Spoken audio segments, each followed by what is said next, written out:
बिस्मिल्लाहिर्रहमानिर्रहीम। अस्सलाम वालेकुम एवरीवन। मैं हूं आपका मेज़बान मोहम्मद उसामा खालिद। उम्मीद करता हूं कि आप सब खैरियत से होंगे। कुर्नुश उस्मान की एपिसोड नंबर 183 रिलीज हो चुकी है और उसके साथ ही एपिसोड नंबर 184 का पहला ट्रेलर भी आ चुका है। और आज की वीडियो में हम उसी ट्रेलर पे बात करेंगे कि उस ट्रेलर में नई एपिसोड के हवाले से क्या चीजें दिखाई जा रही हैं। और जैसा कि आप जानते हैं कि मैं ज्यादातर किसी भी सीरीज के मतलब खिलाफ बात नहीं करता, हालांकि मैं हर सीरीज को ही डिफेंड करता हूं अगर उसमें कोई हल्की एपिसोड आ जाए तो भी। लेकिन कुर्नुश उस्मान में पिछली 2-3 एपिसोड बल्कि इससे ज्यादा अब हो चुकी है जिसमें हलीमा की स्टोरी को एक्सटेंड किया जा रहा है या खींचा जा रहा है बगैर किसी रीजन के। हालांकि अब ये हलीमा वाला चैप्टर जो है क्लोज हो जाना चाहिए। मतलब पिछली 2-3 एपिसोड से तो लगातार यही हलीमा वाला चैप्टर ही ओपन है और अभी तक ये टॉपिक क्लोज होने का नाम ही नहीं दे रहा। तो मैं ये चाहता हूँ कि हम बाज़ंतीनियों के खिलाफ उस्मान बे को लड़ते हुए देखें, ना कि ये मंगोलों के खिलाफ और इस तरह के मतलब पेचीदा मसलों में जिसका तारीख से कोई लेना देना भी नहीं है। खैर, जो भी हो, अभी हम इस ट्रेलर पे बात करते हैं, लेकिन उससे पहले अगर आपने अभी तक इस चैनल को सब्सक्राइब नहीं किया तो फौरन इस चैनल को सब्सक्राइब करें जिसका नाम है हिस्ट्री विद उसामा, ताकि आपको मजीद इस तरह की वीडियोस फ्यूचर में मिलती रहें। और जल्द अज जल्द सब्सक्राइब करें ताकि मेरे 1000 सब्सक्राइबर्स भी कंप्लीट हो जाएं। अभी बढ़ते हैं इस ट्रेलर की जानब और देखते हैं कि इसमें क्या चीजें दिखाई जा रही हैं। gören kimdir Elvay?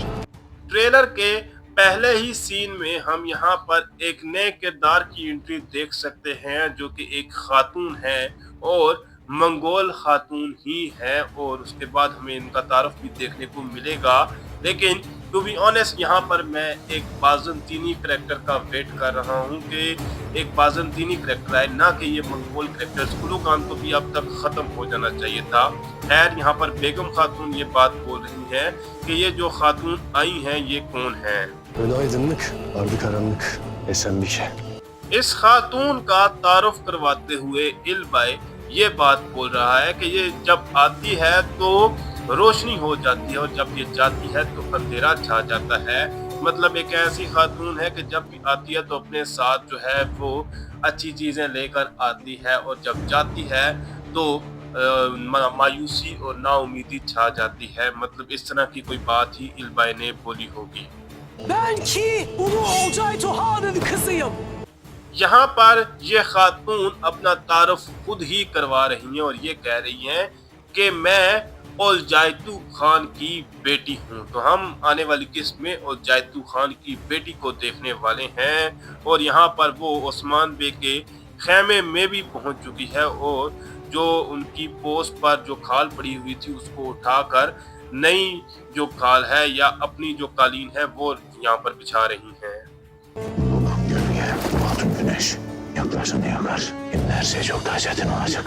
इस सीन में हम जरकुताई का डायलॉग सुन सकते हैं और वो ये बात बोल रहे हैं कि उलूगान अगर साया है तो ये खातून सूरज है। जो कोई भी इसे हाथ लगाने की या इसको छूने की कोशिश करेगा वो जल जाएगा। और उसके बाद वो ये बात भी बोल रहे हैं कि अब हर चीज मजीद मुश्किल हो जाएगी, यानी कि अब ये कबीला हासिल करना मजीद मुश्किल हो चुका है क्योंकि उलजायतू खान की बेटी ही कबीले में पहुंच चुकी है।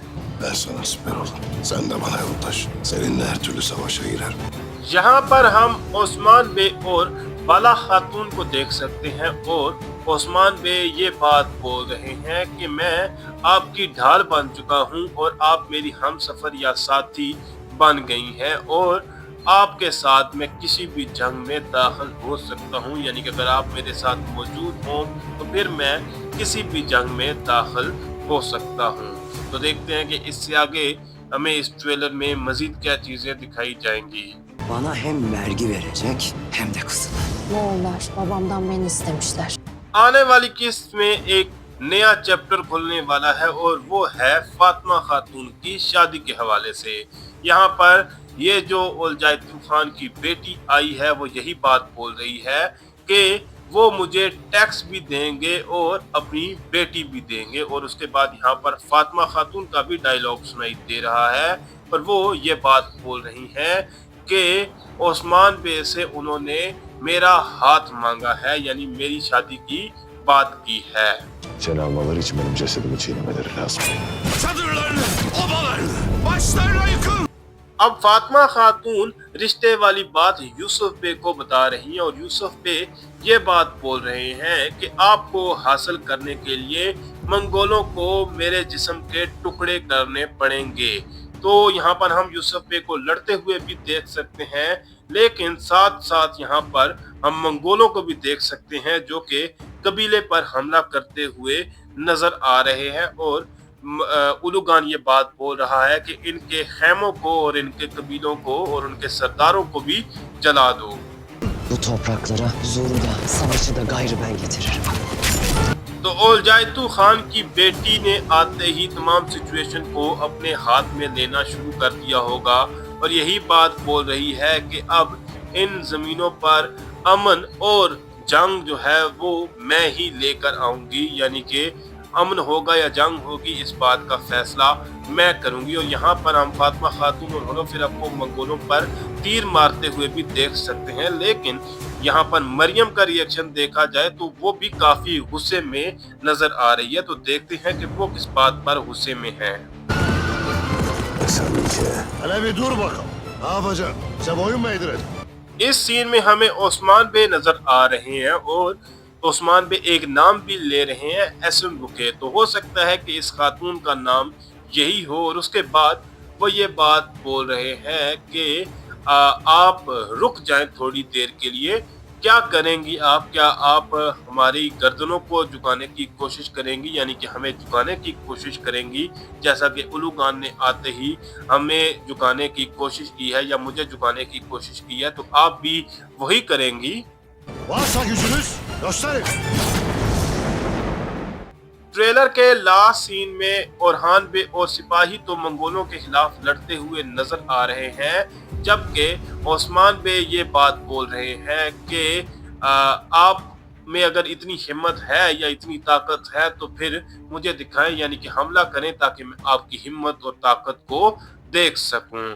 और यही खातून आकर उलुगान को ओस्मान बे की जाल से बचा कर भी ले जाएगी, जो कि ओस्मान बे ने एपिसोड के इख्तिताम में उलुगान को फंसाया था।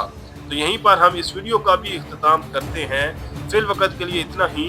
अगर आपको ये वीडियो अच्छी लगी तो वीडियो को लाइक लाजमी करिएगा, मेरे इस चैनल को लाजमी सब्सक्राइब करें और बेल आइकन को प्रेस करें ताकि आपको तमाम नई वीडियोस की अपडेट्स मिलती रहें। मिलते हैं बहुत जल्द नई वीडियोस के साथ, नई अपडेट्स के साथ। इजाज़त दीजिए। अल्लाह हाफिज़।